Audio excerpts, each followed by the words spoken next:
Well, I don't know that there have necessarily been incentives to reduce their dependence on wildlife trade because, if that wildlife trade is conducted under the convention, then it should be well regulated, it should be sustainable. Let me clarify it. I agree with you, by the way, about the legal trade of wildlife. I happen to be one who believes that's part of the economy. But we're talking about the illegal trade.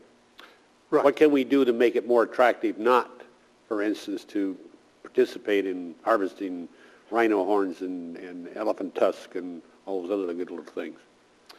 Well, as the Assistant Secretary of State said, there are initiatives such as ecotourism. In India, there have been very good examples of the type of things she referred to where you have in fact taken poachers and you've converted them into guides for tourists or indeed converted them into anti-poaching patrol officers. In the Caspian Sea, we've seen some poachers of sturgeon who've been brought into the fold, if you like, and who've now become legal fishermen. But I think the reality, I have to say, is that in many of these countries, the condition in rural areas can be really dire. And finding alternatives for some of these people is not easy at all. And so I think in the immediate term, unfortunately, I think enforcement needs to be our first response.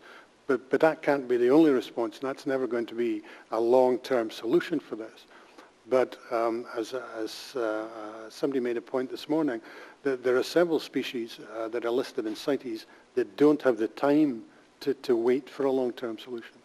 Our biggest problem, I think, is like you say, you're in a country that you may be making 50 cents a day, and if you kill an ivory-bearing animal, you can get maybe $100 or $200. Of course, it's worth $6,000 someplace else, but $200 is better than 50 cents.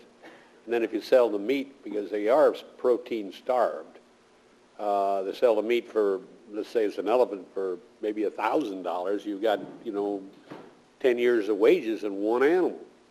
And that's what we're up against. I mean, now, again, it's the demand that I'm also concerned that maybe we ought to be going after not the poacher, much as I despise them, but the buyer. What is the penalty for buying or having possession of a CITES animal illegally? That depends very much which country you're talking about. Well, let's say I'm in the United States. I don't, yeah, one or the other. I go butt in there if you want to. What is the penalty for that?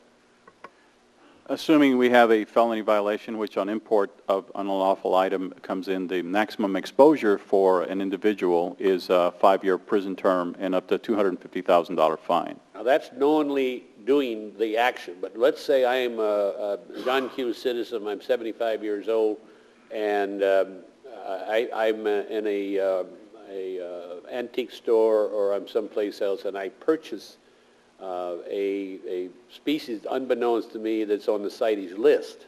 What's the penalty for that? As we evolve an investigation and we make that determination that is indeed someone that's not that attuned to the illegal origins of this particular item, then there are lesser included penalties under the Lacey Act or the CITES provision. So it could be as little as a maximum exposure to a $5,000 fine and 6 months in prison. Typically in those instances, if there is a lack of scienter or intent on an individual's, what's weighed very significantly is the aspect of pursuing the action against the item rather than the individual. So the worst scenario in that case is the individual that would have invested in that item will lose that item, assuming that the forfeiture process is decided on the side of the United States. Mr. Sellers, you noted that the Secretariat does not have much accurate information in which to regarding the sale of illegal trade or the nature of such trade, yet you list a number of examples of organized crime involved. How much of this information provided examples is factual versus innuendo? The 20, I think it's 20 examples that we have given you, we have information behind each of those. Those are not things that we've just imagined.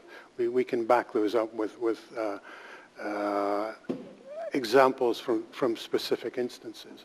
To come back to your previous question, I think it's true. We won't succeed if we simply target the poacher. But I don't know that one necessarily has to target the consumer with enforcement action. I think the consumer you hopefully target with education and awareness raising. It's the people in between. And those are the people who, as you indicated with regards to prices, those are the people who are making the big bucks here. And they're the people we need to put in jail. There are some countries, such as China, that actually have the death penalty for wildlife crime. But that's not for consumers. That's for actually killing something in China. Killing something in China, or, for example, if you are engaged in the ivory trade in China, or if you're, for instance, involved in smuggling falcons commercially out of China, then you can be sentenced to death. The reason my information is that the three primary countries that are consumers of are China for illegal trade, India for illegal trade, and Taiwan for illegal trade. To some extent, Japan. That they are the ones that are the major contributors to purchasing illegal species, primarily for aphrodisiacs or the ivory or those type species. And these countries are not developing countries. They're countries with great wealth now. And again, you have a country that doesn't have great wealth and people that are starving, and a government that usually is probably involved some way, directly or indirectly, through some of their ministers, with cooperating with the other countries. And that's where the real battle comes, as far as I'm concerned. That how do we, make the consumer and of course the provider, but primarily the government that sort of condones this. I just don't know how we can solve those problems. That's all. But anyway, Mr. Chairman, I'm concerned on this issue.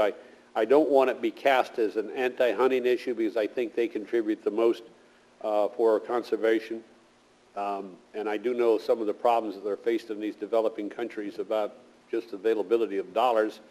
And if I was over there and was living on 50 cents a day, I think I'd be pretty much tempted to be involved in some way to feed my family. Thank you, Mr. Chairman. Anybody wish to comment? Well, yes, but perhaps I should. And in my role as a United Nations official, maybe I should try and correct some, might be a misconception there. I have never had any reason to think that India is a major consumer state for wildlife. In fact, India has a very strict regime with regards to wildlife trade. If I may interrupt, maybe it's because some of the people involved in the illegal trade are from India. That I know. So maybe I misinterpreted. They weren't the consumer. They were the provider in these impoverished countries to China and other countries in the Asian market. And they are not angels when it comes to this issue. No, and that's quite correct. I mean, India, particularly for its tigers, for leopards, and to a certain extent its elephants, it has been the subject of illegal trade, but most of it is of an export nature. So undoubtedly there are criminals based in India that are engaging in significant levels of illegal trade. But I just wanted to make the point that we don't see India as being a consumer.